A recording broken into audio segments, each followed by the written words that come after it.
महाकाय सूर्यकोटि समप्रभ निर्विघ्नं कुरु मे देव सर्वकार्येषु सर्वदा।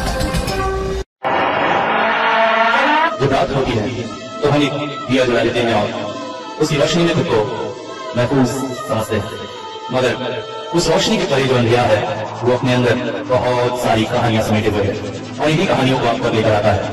रात के अंधेरे में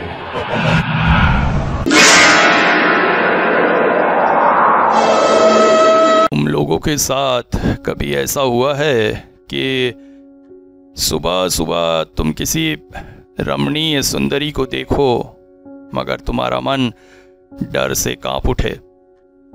तारानाथ के कमरे में हम दोनों बैठे हुए थे। चाय की चुस्कियां लेते हुए तारानाथ ने अचानक ही यह प्रश्न पूछ लिया। हमें कहानी की गंध आने लगी, इसलिए हम जरा आराम से बैठ गए।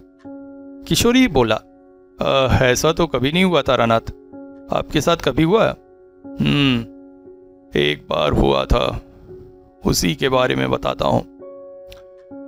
ये एक समय की बात है। मुझे पता चला कि सुदूर ग्राम में एक बहुत सिद्ध तांत्रिक आए हुए हैं। मैं उनकी तलाश में निकल पड़ा, मगर वहां पहुंचकर पता चला शायद मेरा सुनना गलत था। मगर रास्ता बहुत लंबा तय कर चुका था। मैं कुछ समझ में नहीं आ रहा था कहाँ जाऊं। थका हारा एक नदी दिखाई दी। नदी के पानी में जाकर पहले हाथ मुंह धोया, उसके बाद पास ही एक बरगद के पेड़ की छांव में बैठा सुस्ताने लगा। लंबा चलने की वजह से पैर दुख रहे थे, पेट में भूख की आंख भी जल रही थी, मगर खाना कहाँ नसीब होगा। आस पास तो बस्ती का नामो निशान नहीं। दूर जंगल थे, जंगल में जाकर अपनी जान मुसीबत में नहीं डाल सकता था। तभी याद आया, पोटली में शायद चिवड़े पड़े हैं। खोलकर देखा तो हाँ, चिवड़े थे, गुड़ भी था, सामने पानी भी था। अतः चिवड़ों को पानी में भिगाकर गुड़ के साथ खाया। पेट की आग बुझी तो थकान की वजह से नींद सी आ गई। आंख खुली तो शाम ढल रही थी। तभी मैंने देखा सामने नदी में एक लड़की पानी भर रही है। पानी भरकर जब वो उठी तो उसकी तरफ मैं अपलक निहारता रहा। अभूतपूर्व सुंदरी थी वो, लंबे बाल घुटनों तक, गोरा चेहरा। मैं क्या बताऊं तुम लोगों को, सन्यासी होकर मैं भी अपलक उसकी तरफ निहार रहा था। फिर वो सामने जंगल की तरफ जाने लगी। मुझे आश्चर्य हुआ, वो जंगल में कहाँ जा रही है। फिर एक भ्रम में पड़ा मैं उसके पीछे पीछे चलने लगा। जंगल में जाकर अचानक वो गायब हो गई, मगर मैं उसकी तलाश न छोड़ सका। दौड़ते दौड़ते जंगल में काफी अंदर तक पहुंच गया और तभी मेरी नजर पड़ी सामने के उस दृश्य में। वहां एक काली सी बड़ी सी प्रतिमा रखी थी। मैं लगभग सभी देवी देवताओं, अब देवताओं इत्यादि से परिचित हूं, मगर मैं भी उस मूर्ति के बारे में ठीक से समझ न सक रहा था। सामने ही एक यज्ञ कुंड था और तभी कुछ कुत्तों की आवाज मेरे कान में पड़ी। आसपास देखा तो बहुत से जानवरों इत्यादि की अतखाई लाशें पड़ी थी, जैसे किसी ने बहुत बेरहमी से उन्हें मारा हो। और तभी मेरी नजर सामने आपस में लड़ते कुछ कुत्तों पर पड़ी, जो एक इंसानी लाश को नोच नोच करके खा रहे थे। मैं चौंक पड़ा। गौर से निरीक्षण किया तो किसी नवयुवक की लाश होगी वो। मैं तुम लोगों से सच कहता हूं, जीवन में बहुत कम मौके ऐसे आए हैं जब मैं डरा हूं। उस वक्त भी मैं बेहद डर गया और पागलों की तरह जंगल से बाहर की तरफ दौड़ पड़ा। दौड़ते दौड़ते दौड़ते दौड़ते प्राण जैसे जैसे हलक को आने लगे थे। गला सूख कर फट जाना चाहता था और थका हारा मैं पहुंचा एक घर के सामने। घर मुझसे कुछ दूरी पर ही था कहना चाहिए। थक कर वहां मैं एक पत्थर पर बैठ गया था। तभी एक आवाज सुनाई दी, कौन है महाराज, कहां से आए हैं? मुड़कर देखा तो एक मध्यम आयु का व्यक्ति खड़ा था, आंखों में चश्मा, देखने में ज्ञानवान लग रहा था। मैं तब उसके प्रश्नों का जवाब देने के लायक नहीं था। मैंने कहा, पानी पानी, बस इतने ही शब्द मेरे मुंह से निकले। वो बोला, आइए मेरे साथ आइए, पास ही में मेरा दवा खाना है, वहां पानी पिलाता हूं। और वो मुझे उस घर की तरफ ले गया। सामने एक घर था जिसमें लिखा हुआ था आयुर्वेद खाना। असल में ये गांव के वैद्य थे और एक तरह से कहें तो ये उनकी डिस्पेंसरी थी। अंदर ले जाकर एक गिलास पानी उन्होंने मेरे सामने बढ़ा दिया। गटगटाकर मैं सारा पानी पी गया। ऐसे ही 2-3 गिलास पानी मैंने पिया। उसके बाद थोड़ा सा आराम आया तो मैं बोला, असली में मैं बाहर गांव से आया हूं, उधर जंगल की तरफ चला गया था। वहां मैंने एक बहुत सुंदर लड़की को जंगल में जाते देखा। उसके पीछे पीछे गया तो लड़की तो नहीं दिखी, अपितु एक अजीबोगरीब देवता की प्रतिमा दिखी और एक युवक की लाश जिसे कुत्ते नोच कर खा रहे थे। वैद्य बोला, मेरा नाम वैद्य शंकराचार्य है, मैं इस गांव ही में रहता हूं। आप किस्मत वाले हैं जो वहां से बचकर आ गए हैं। वो जगह मृत्यु कुंड है। क्या बताऊं, पिछले कुछ समय से हमारे गांव में बड़ी मुसीबत चल रही है। आपने जिसे देखा वो मनोहर था, यही गांव में रहता था, पूजा पाठ आदि काफी लगन से करता था। मगर फिर न जाने उसके दिमाग में कौन सा भूत चढ़ा, कुछ तंत्र मंत्र आदि क्रियाएं करने लगा और तब उसे ऐसी शक्ति के बारे में पता चला जिससे वो महाशक्तिशाली हो जाता। मगर उसके लिए उसे 15 नवयुवकों की बलि देनी थी। अब वो नवयुवक कहाँ से पाता? इसलिए अचानक ही जैसे मनोहर गायब सा हो गया। मगर कहते हैं उन दिनों उसने एक विशेष तरह की साधना में अपने आप को लीन कर लिया, इसलिए मानव समाज से वो एकदम अलग सा ही हो गया था। उस साधना के तहत उसे शक्ति मिली कि वो सुंदर स्त्री में परिवर्तित हो जाता और गांव के नवयुवकों को बुलाकर जंगल की तरफ ले जाकर उनकी बलि दे देता। ऐसे ही गांव के जब 4-5 युवक गायब हो गए तो गांव वालों ने खोजबीन शुरू की और मनोहर के इस पाप कृत्य का पता चला। गांव वालों ने मिलकर उसे मार डाला। मगर कहते हैं आज भी उसकी आत्मा उस जंगल में निवास करती है और सुंदर स्त्री का रूप लेकर गांव के नवयुवकों को भड़काती है।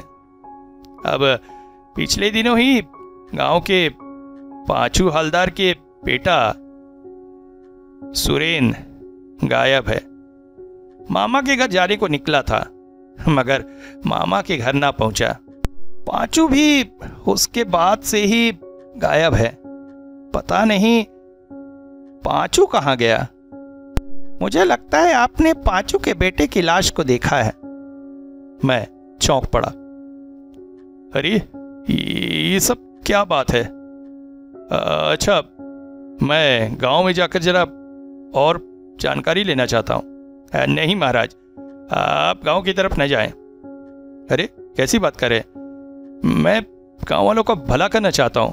मैं प्रयास करूं तो उन्हें इस प्रेतात्मा से मुक्ति मिल सकती है। देखिए, आप प्रयास करेंगे करिए, मगर जो कुछ करना है मेरी इस दवाखाने में रहकर ही करिए। यहाँ सोने के लिए खाट और तकिया है और खाने की व्यवस्था मैं कर दिया करूँगा। गांव में न जाइए। असली में मनोहर के कुकृत्यों के बाद से गांव वाले साधु सन्यासियों को जरा पसंद नहीं करते हैं। गांव में कोई आए तो उसके जान के लाले पड़ जाते हैं। आप जाएंगे तो आप भी मुसीबत में पड़ जाएंगे, इसलिए आप यहीं रहिए। मैंने उसकी बात मान ली। फिर मैंने उससे पूछा, अच्छा ये जो मनोहर था, इसका घर आप मुझे दिखा सकते हैं? आइए। वो मुझे डिस्पेंसरी से बाहर लेकर गए और जंगल के पास ही थोड़ी दूर तक जाकर दूर से ही एक टूटे फूटे घर की तरफ दिखाया। वो देख रहे हैं, वही था उसका घर। अभी कोई रहता नहीं है, मगर गांव वालों ने वहां पर भी कुछ हलचल महसूस की है, कुछ परछाइयां दिखाई दी है। इसीलिए आपसे कहता हूं, रात में अंदर ही रहिएगा, बाहर मत आइएगा। इसके बाद वैद्य अपने घर को जाने लगे। अच्छा मैं चलता हूँ, जरा देर हो जा रही है। असली में पत्नी बच्चे चिंता करेंगे ना, गांव की हालत तो ठीक नहीं है। मैं थोड़ी देर में आपके लिए खाना लेकर आऊँगा और फिर सवेरे आऊँगा, कहकर वो चले गए। मैं खाट पर जाकर लेट गया। असली में बहुत ज़्यादा थक गया था, इसलिए थोड़ा आराम करना जरूरी था। न जाने कब नींद के झोंके ने मुझे घेर लिया। तभी अचानक मैंने देखा, मैं उसी टूटे फूटे घर की तरफ जा रहा हूं और घर में प्रविष्ट होने की कोशिश कर रहा हूं, मगर तभी जैसे एक अदृश्य शक्ति ने मुझे जोर का धक्का देकर हवा में उछाल दिया। मैं उस घर से दूर गिर पड़ा और तभी हड़बड़ाकर मेरी नींद टूट गई। मैं पूरी तरह से पसीने में तरबतर था। आश्चर्य, ये कैसा सपना था। थोड़ी देर में वैद्य दोबारा आए खाना लेकर, मगर मैंने उन्हें सपने के बारे में कुछ भी बताना उचित न समझा। खाना खाकर वो अपने घर को चले गए और मैं फिर से लेट गया, मगर नींद मेरी आंखों से कोसों दूर थी।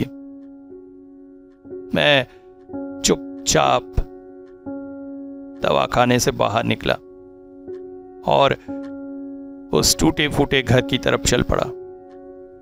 रात के सन्नाटे में पत्तों की खड़खड़ाहट मेरे पैरों की आवाज से हो रही थी। झींगुरों की आवाज और मेरे चलने से पत्तों की सरसराहट के अलावा और कोई आवाज आसपास उपस्थित न थी। घर के पास पहुंचकर मैंने महसूस किया घर को तोड़ा गया है। खुद से ये घर नहीं टूटा है। मैं धीरे धीरे घर के अंदर प्रविष्ट होने लगा, मगर मुझे किसी शक्ति ने बाधित नहीं किया। आश्चर्यचकित था मैं। अंदर टूटे फूटे हिस्सों से बचता हुआ मैं घूम रहा था कि अचानक मेरी नजर जमीन पर पड़ी एक किताब पर पड़ी। मैं उसे देखने के लिए झुका ही था कि मैंने महसूस किया बाहर पायल की आवाज आ रही है, जैसे कोई स्त्री घर के बाहर टहल रही है। मैं समझ गया प्रेत मुझे बाधित करने के लिए आ पहुंचा है, मगर वो घर के अंदर नहीं आ सकता, क्योंकि जैसे ही मैंने प्रेत के विषय में सुना था, दवाखाना को और अपने शरीर को मैंने बंधन मंत्र से बांध लिया था। इसलिए प्रेत अब मेरे पास नहीं आ सकता, अपितु बाहर ही बाहर तिल मिला रहा था। मैंने वो किताब उठा ली और चुपचाप घर से निकलकर दवाखाने की तरफ जाने लगा। तभी अचानक मेरे कानों में एक स्त्री की आवाज पड़ी। आप सुनिए, आप जरा मुझे गांव तक का रास्ता बता देंगे? असली में मैं रास्ता भटक गई हूं। मैंने कोई जवाब ना दिया और चुपचाप दवाखाने की ओर लौटने लगा। तभी मेरे कानों में दोबारा आवाज पड़ी। अरे क्या हुआ, सुनाई नहीं दिया आपको? देखिए तो इधर। मैं रुका नहीं। अब पत्तों की सरसराहट में मुझे सुनाई दिया मेरे पैरों के अलावा किसी के और के पैरों की आवाज भी थी।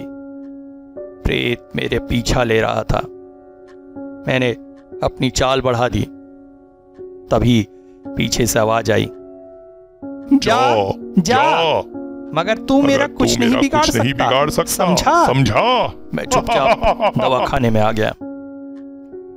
इसके बाद पूरी रात मैंने उस किताब को पढ़ने में बिता दी। अगली सुबह जब वैद्य आए तो मैंने उन्हें एक लिस्ट बनाकर दी और कहा, वैद्य जी, मैं आपके गांव को इस मुसीबत से मुक्ति दिला सकता हूं, मगर उसके लिए मुझे कुछ सामान की जरूरत पड़ेगी। आप इन चीजों की शाम तक इकट्ठा कर दीजिए। इसके बाद मैं दोबारा आराम करने लगा और वैद्य अपना काम करने लगे। शाम तक वैद्य ने सारा सामान इकट्ठा कर दिया और वो बोले, महाराज आप करने क्या वाले हैं, कुछ ये तो बताइए। आपको मैं सब कुछ बताऊंगा, मगर आज की रात के बाद। उसके बाद वैद्य मेरे लिए खाना लेकर आए। खाना खाने के बाद वो अपने घर को चले गए और मैंने सारा सामान अच्छे से इकट्ठा करना शुरू कर दिया। रात करीब 8 बजे मैं जंगल की तरफ जाने लगा। मगर यहां पर तुम लोगों को एक बात बताऊं कि उस प्रेत ने मेरे मार्ग में बाधा नहीं पैदा की। मगर क्यों? किशोरी बोल पड़ा, ऐसा कैसे हो सकता है कि आप उसके सामने ही गए और उसने आपको देखा नहीं? तुमने बहुत सही प्रश्न किया।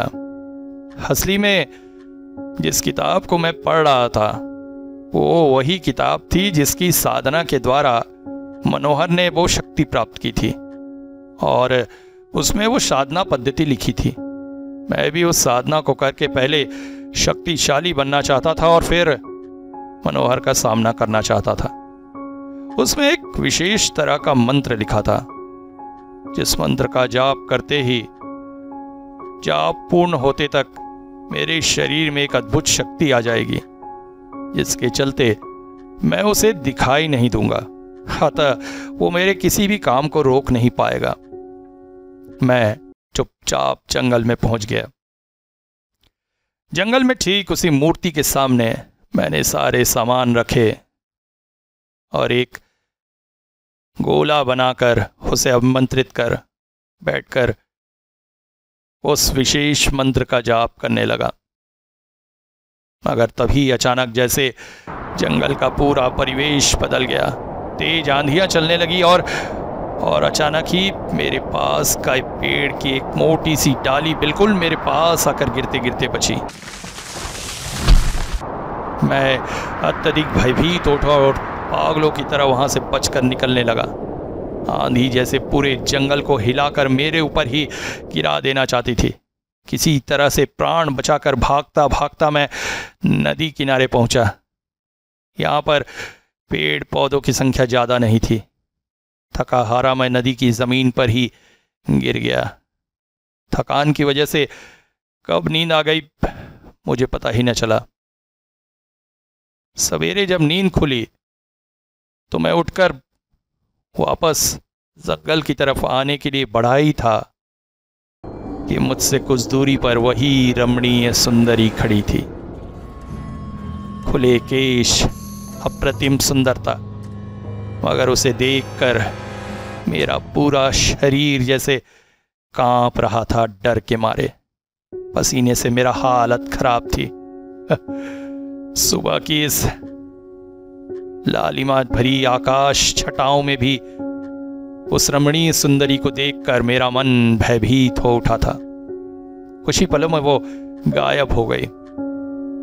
मैं दोबारा जंगल में उसी जगह पर गया जहां मैंने साधना शुरू की थी। मगर आश्चर्य, वहां पर पेड़ गिरने या ऐसा कोई भी निशान नहीं था। सब कुछ सामान्य था। मैं माया के फेर में आ गया था। मैं चुपचाप दवाखाना लौट आया। वैद्य ने मुझसे पूछा तो मैंने बीती रात की सारी घटना बता दी और उसे बताया कि इससे लड़ पाना इतना आसान नहीं है। तभी वैद्य मुझसे बोले, अच्छा, वो पांचू हवलदार जो गायब हो गया था ना, वो वापस आ गया है। बड़ा अजीब दशा है उसकी। मैंने उसे कुछ औषधि दी है और दोपहर को यहाँ बुलाया है। आप उसे बात कीजिएगा। दोपहर में पांचू हंदाल वहां उपस्थित हुआ। उसकी स्थिति देखकर मुझे बड़ा आश्चर्य हो रहा था। अत्यधिक भयभीत और अनमना सा लग रहा था, मगर पागल नहीं हुआ था। इसलिए मैंने उसे अपने पास बैठाया और एक विशेष मंत्र फूंक किया उस पर। अगले ही पल चीख सा उठा और वो बेहोश हो गया। मैंने और वैद्य ने उठाकर उसे बिस्तर पर लिटाया। कुछ समय बाद उसे होश आया और उसने जो कहानी बताई वो अत्यंत दर्दनाक थी। उसने कहा, महाराज, मेरा बेटा मामा के यहाँ जाने की जिद कर रहा था। मैंने उसे समझाया परिस्थिति सही नहीं है, इस समय इधर उधर दूर जाना उचित नहीं, मगर उसने कहा सवेरे सवेरे ही चुपचाप निकल जाएगा, मनोहर को उसकी टो भी नहीं लगेगी। मैंने अब रोका नहीं। उस दिन सवेरे सवेरे ही वो मामा के गांव के लिए निकल पड़ा था। तभी अचानक मुझे याद आया कि पैसे रखना तो वो भूल ही गया है। अतः कुछ पैसे लेकर मैं उसके पीछे पीछे दौड़ पड़ा। अभी गांव से ज्यादा दूर नहीं गया होगा, रास्ते में मैं उसे पकड़ लूंगा, यही सोचकर दौड़ा चला जा रहा था कि अचानक मैंने देखा मेरा बेटा जंगल की तरफ जा रहा है। मेरे दिल की धड़कनें बढ़ गई। अरे जंगल में उसका क्या काम? मैं उसके पीछे दौड़ पड़ा और तभी मैंने देखा उसके सामने सामने वही स्त्री चली जा रही है। मेरा दिल फट पड़ा। मैं उसके पीछे चीख पड़ा, अरे रुक रे मोहन, रुक! और दौड़ता दौड़ता उसके पीछे पीछे जंगल तक चला गया। जंगल में ठीक उस प्रतिमा के पास पहुंचकर वो स्त्री रुक गई और अचानक उसने अपनी गर्दन पूरी तरह से पीछे घुमा दी और मेरी तरफ देखने लगी। मैं इस भयानक दृश्य को सह न सका और वहीं बेहोश होकर गिर गया। जब होश आया तो सांझ ढल चुकी थी। सामने धुंधली दो प्रतिमाएं खड़ी थी, मेरा बेटा और वो राक्षसी यज्ञ कुंड के सामने बैठी वो अजीबोगरीब मंत्र जाप कर रही थी। और तभी उसने चाकू दिया मेरे बेटे के हाथों में और मेरे बेटे ने मेरे आंखों के सामने ही अपनी गर्दन काट ली। मैंने फिर वैद्य से कहा कि इस प्रेत आत्मा से लड़ने के लिए मुझे 14-15 साल के एक निडर युवक की जरूरत होगी। क्या ऐसा किसी युवक की व्यवस्था वो कर पाएंगे? वो बोले, देखता हूं, कोशिश करता हूं। फिर दिन बीत गया। वैद्य मुझे खाना देकर घर की तरफ गए और कह गए कि वो लौटेंगे। मैं भी उनका इंतजार करने लगा। रात करीब 9 बजे वो लौट कर आए एक लड़के के साथ। महाराज, ये विशु है, गांव का बहुत बहादुर लड़का है, ये आपके काम आ सकता है। विशु को मेरे पास छोड़कर वो अपने घर को चले गए। मैंने विशु से कहा, देखो बेटा, हमें उस प्रेतात्मा को खत्म करने का प्रयास करना है। डरो मत, मैं अपनी प्राण की बाजी लगाकर भी तुम्हारी प्राण की रक्षा करूंगा, मगर तुम्हें निडर होकर काम करना है। आप चिंता मत करिए महाराज, मनोहर की आत्मा को खत्म करने के लिए मैं कुछ भी करने को तैयार हूं। मैं उससे नहीं डरता। आप बताइए मुझे क्या करना है, मैं ऐसा करने को तैयार हूं। मैंने उसे सब कुछ समझा दिया। इस पर वो बोला, आप अब निश्चिंत हो जाइए। आज की रात मनोहर की आत्मा से इस गांव को मुक्ति दिलाकर रहेंगे। मैंने मन ही मन उसकी निडरता पर उसे बहुत सारा आशीर्वाद दिया। मैं आश्चर्यचकित था, एक 14-15 साल का लड़का इतना निडर कैसे हो सकता है। रात 12 बजे के करीब अपनी योजना अनुसार मैंने उसे उसी टूटे घर के पास भेजा। वहां वो टहल ही रहा था कि अचानक एक स्त्री की आवाज सुनाई दी। सुनिए, मैं गांव से रास्ता भटक गई हूं, आप जरा मुझे गांव तक छोड़ देंगे? विशु उसकी तरफ मुड़ा और बोला, आइए, मैं आपको छोड़ देता हूं। मगर इस दौरान विशु उसकी तरफ नजरों से नहीं देख रहा था, उसकी नजरें जमीन की तरफ थी। इस पर वो स्त्री बोली, अरे आप जमीन की तरफ नजरें क्यों डाले हुए हैं? अब एक तरफ मेरी तरफ तो देखिए। विशु ने एक बार उसकी तरफ देखा और फिर नजरें नीची कर ली। यहां मैं बता दूं, मनोहर स्त्री रूप में जब किसी लड़के के सामने आता था तो उसकी आंखों से आंखें मिलाकर उसे सम्मोहित कर देता था और फिर उसे जंगल की तरफ ले जाता था। इस वक्त भी वो विशु के साथ यही करना चाह रहा था, मगर विशु उसकी नजरों से नजरें नहीं मिला रहा था क्योंकि मैंने उसे मना किया था। वो स्त्री फिर बोली, ये क्या?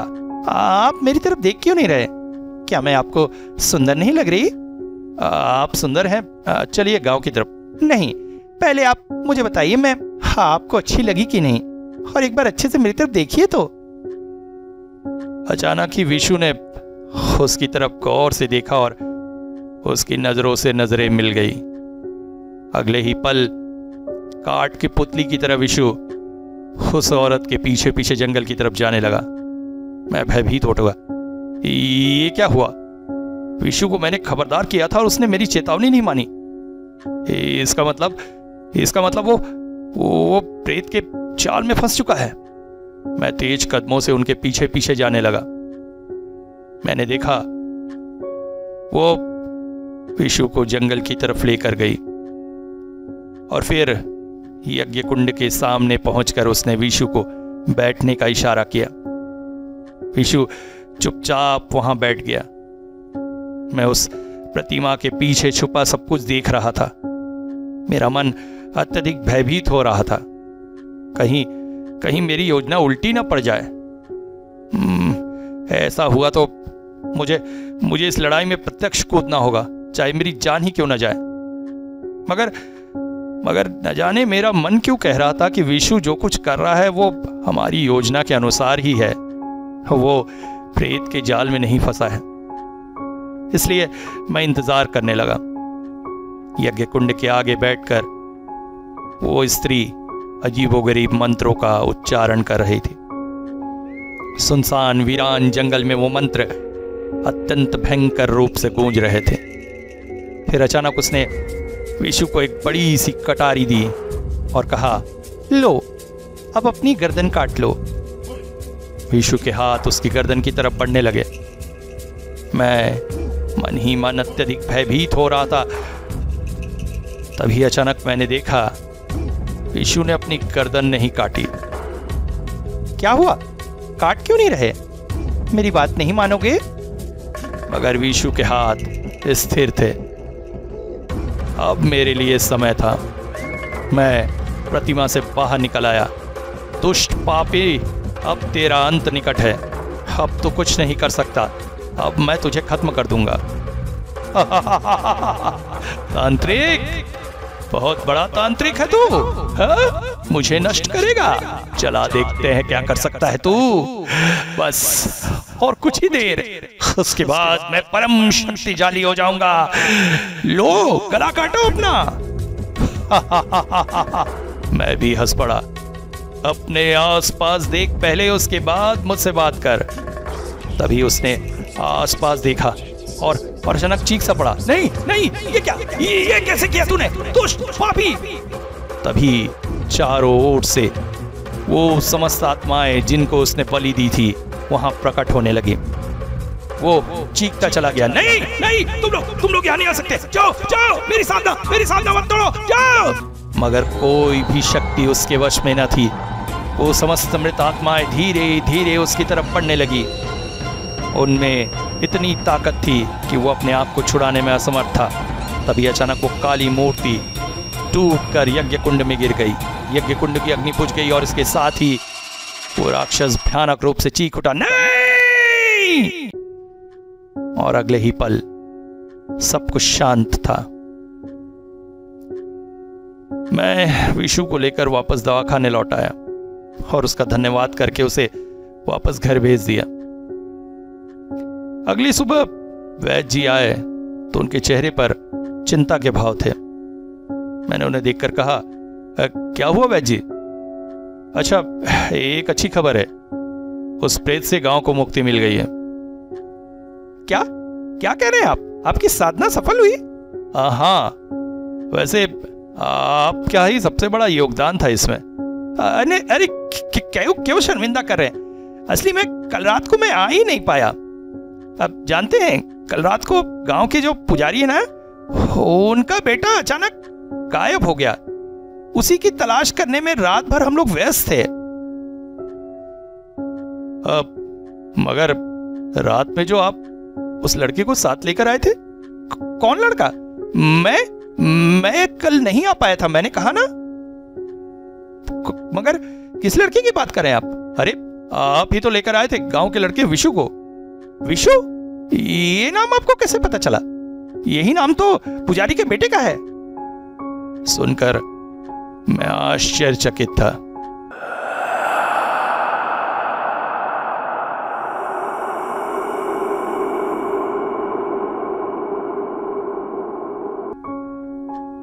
तारानाथ ने कहानी खत्म की। मगर वो लड़का कौन था और आप तक कैसे पहुंचा? तारानाथ ने एक रहस्य भरी मुस्कान किशोरी की तरफ फेर दी।